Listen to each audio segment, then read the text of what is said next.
Hi, everyone. Thanks so much and welcome back. I'm so excited about this conversation we're going to have today. I'm here with one of my dear friends, Shannon Brown, to be exact. And I'll introduce her just in a moment. But you all know how we start. We start by making a wish on our candle that burns for everyone daily. So if you close your eyes and just set your intention and your wish for the day or for your life. All right, fantastic. I've made mine. So you guys, we're going to dive into just an honest, it's a real world conversation about friendship. COVID-19 is bringing up a lot in relationship, friendships, what have you. And I just want to check in with you. I'd love for you to leave your comments in the comment section on what's been your friendship experience during your evolution. And like I said, it's COVID-19 is bringing up a lot in this area, but I feel like this conversation was relevant even before all this got going. So before we dive in, I want to introduce my good friend, Shannon. We've been friends a long time. I guess how long? I don't know. Since 2004. Yeah, since 2004. So that's a long-standing friendship. She is just a lovely person, solid friend, just a wonderful individual. And she was my top pick to have this conversation because our friendship, everyone who comes into our lives, I've told you, I love relationships because we get to experience different parts of ourselves. And what I have had the blessing to experience with Shannon is some of my favorite things about her as a friend. She's funny as hell. I've never felt judged by you. I feel like I can be myself, which has not always come easy for me. That's really a treasure. And something else I really appreciate about this friendship, you know what I do for a living. Like this is what I do. I help heal people. I listen to people. I hold a lot. And you're one of the few people on the planet that you remember to ask how I'm doing. So in that way, it's a balanced friendship. You know, certainly I may have stuff. Let me run this past you. We get together. You may have stuff, but it's just so refreshing to be remembered in the friendship and to be checked on. So it's just been a delight. It's been a delight. We've had some disagreements, but there again, a rational friend. We've worked through it. So it's just been a great journey for me. And I'd love for you to just start out. You can share whatever you want about your life and yourself. But I'd love for you to talk to everyone about what do you feel goes into making a solid friendship? And then we'll talk about why friendships go wrong. Yeah. Well, first of all, thank you, Sheila, for that lovely introduction and everything you said. I feel the same right back at you. I also want to add that we've been friends not just for 16 years, but also across 4 states. So, we've maintained a friendship even though we, are hundreds of thousands of miles apart, and that's something special as well. So thank you for your friendship and all of the love that you've given me over the years. So to answer your question about, kind of what goes into friendships, I think it's kind of the same thing, some of the same things anyway that go into like, a romantic relationship, right? There's trust, there's respect, there's love and a feeling of a sense of wanting to help the other person be the best person that they can be. There's, support and being non-judgmental and not approaching the relationship from a standpoint of what can I get out of this relationship, but really coming at it from what can I give to this relationship, and there being a two-way street. We're not always on our top game at every point in any relationship, and so a friendship is the same. You may need more at one point from the relationship than someone else, the other person does, and vice versa, and you just kind of have to work through those things with love and respect. Yeah, can you talk a little bit about this element of balance? Because you said it's important to come into the relationship of what can I give? But a lot of people that I talk to, they say, well, the problem is I'm giving all the time. And at some point, like at what point do you say, do you really step back and reflect and say, where is the mutual balance here? What's been your experience? I think if you haven't really had friendships, if you haven't had one end, and there are times that you need to end friendships.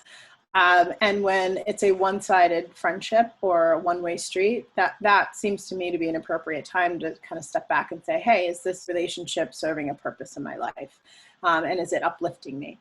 And if the answer is no, then that's a very clear sign that that's not the right relationship. And I think everybody has their own tolerance for, what they're willing to accept in a relationship. But I think that you really have to respect yourself, not just when you're in a relationship, but outside of a relationship. And when you bring that self-respect into the relationship, usually it's pretty clear when someone has sort of violated a boundary. Yeah. If you have a self-respect.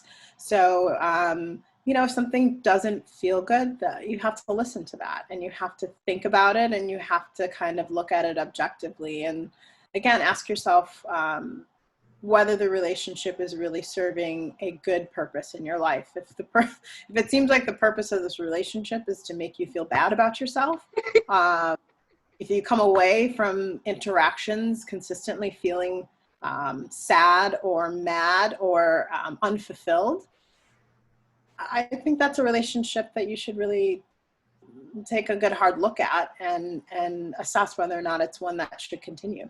Yeah, I agree. I feel like the very best relationships don't leave question marks.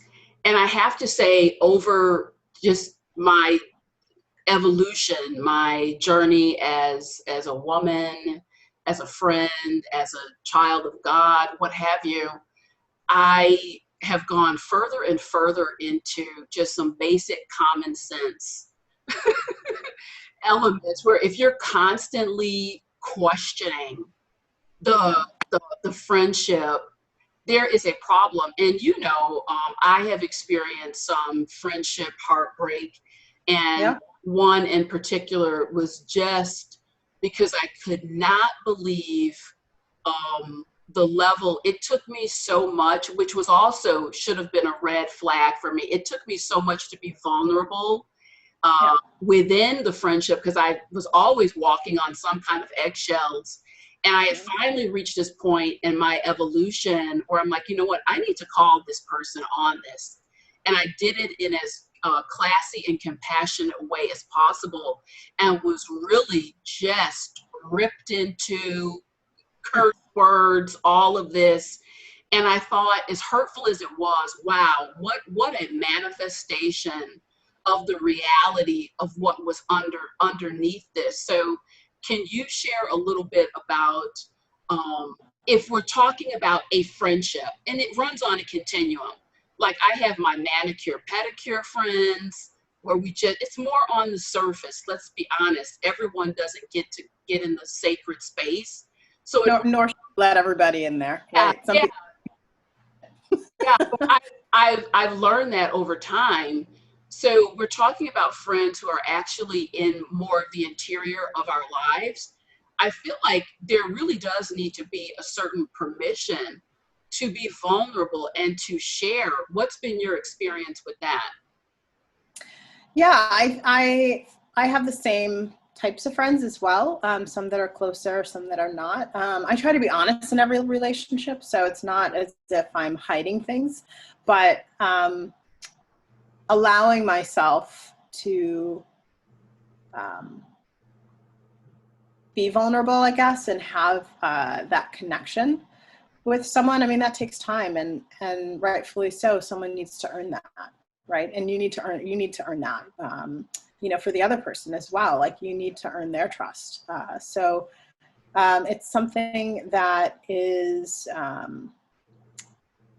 I've always thought shouldn't really come easily. I think when you are so quick to open up, you know, the vault, so to speak, Yeah. you know, you're going to get robbed. Yeah. You know, so you should probably have a couple layers of security there before you allow people into the interior vault of your life, and your feelings and your heart. And so, you know, I just think that you can't let everybody in, and it's okay. It's okay to have people who you only go get manicure pedicures with, or you only have drinks with. It's okay to have surface level friendships, people that you just do activities with. And then I have friends who I don't do a lot of activities with, but we have the most amazing conversations. And we are vulnerable. So again, you were saying like a whole spectrum. It is a spectrum from one end to the other, and you need people across the spectrum. And so trying to force someone who is at one end of the spectrum to, you know, try to force them down to the other end of the spectrum usually doesn't end well, right? They're there in your life at a particular point on the spectrum for a reason. And if the relationship has had enough time and it hasn't grown past that, then it's okay to kind of leave people where they are in your life and enjoy them how they are in your life. I agree with that. And I also feel that in terms of our evolution, it is not just okay, it's advisable to check in with how you have evolved. Because for me, I can honestly say there are people, friends that I attracted when I was a different person. And some of those folks, and rightly so, justifiably so, have fallen off, because I'm a firm believer with where you are in your evolution, just as a person, it changes what you will accept, what you taste, interest, all of that. It goes into this journey. So understanding what I always say, nothing good together ever breaks apart. And just understanding it is a necessity that some relationships are going to go away or evolve or change.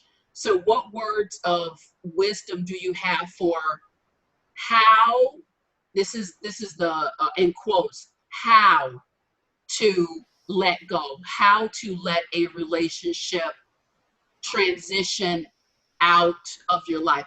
I'm asking how to do that because a lot of people just struggle in that area, as did I, until I understood what I just said. Nothing good together ever breaks apart. And my favorite words are ease, joy, and glory. Ease, joy, and glory. That's what I want to attract for the friends who are on the interior, because my friends are the family that I choose. The family I was born into is another story, but I do get to choose a family for myself. So the key words are ease, joy, and glory. Not that I won't have problems, but can we talk it out and get back on track?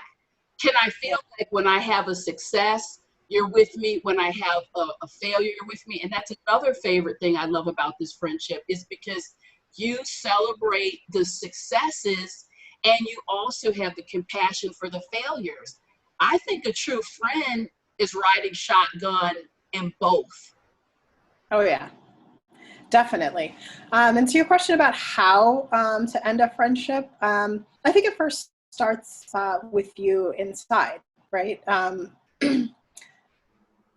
I think how you end relationships is a reflection of you personally, and what's going on inside of you. So if every relationship you blow up and you burn that bridge, and you light everything on fire and walk away, that's less of a reflection of the relationship than it is a reflection of you and what's going on inside you. So I would say that know that every relationship, the beginning, the middle, and the end, if there is an end, generally is a reflection of not just the other person, but really about you and how you approach that relationship. So I don't like to have regrets. So, I try to end things if it needs to be ended in the most respectful way possible. Yes. And I don't want to look back. I personally don't ever want to look back and have a regret or, have these things playing over and over and over in my mind, about how I may have ended a relationship poorly or, shown my, what. So I think, you have to try to be as respectful as possible. And sometimes being respectful means that you don't pick up the phone when someone calls you, or you don't answer them back. If the relationship is such that it is that toxic or that damaging to you, then sometimes the most respectful thing you can do is to turn your back and walk away. Yeah. But generally, I think that, if you've had a good relationship with someone and you care for them, even though the relationship might not be the right thing for you at this time and you want to end it, then, you should do it in a respectful way. And, not leaving question marks is a good thing. So being honest with the person and saying, you know what, I need to take some time for myself right now, or, this relationship, has been great and I want to thank you, but it's not giving me what I need right now, or, let's take a break. I think all of those things are okay. And being honest with the other person I think that's kind of what you owe someone. In a relationship, there's an obligation that's sort of implicit in every relationship, and I think one of those is treating the other person with respect.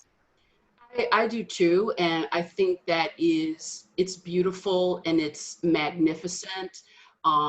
And that philosophy is embodied in a balanced and well woman. Let's just say that. But what I want to remind everyone is not working on him or herself.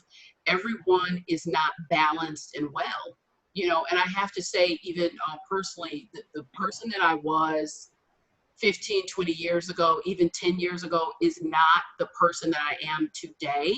And I feel what you just said, it really resonates with me, that there is, to me, what you make in this lifetime is what you're going to take, and what you produce is what you own.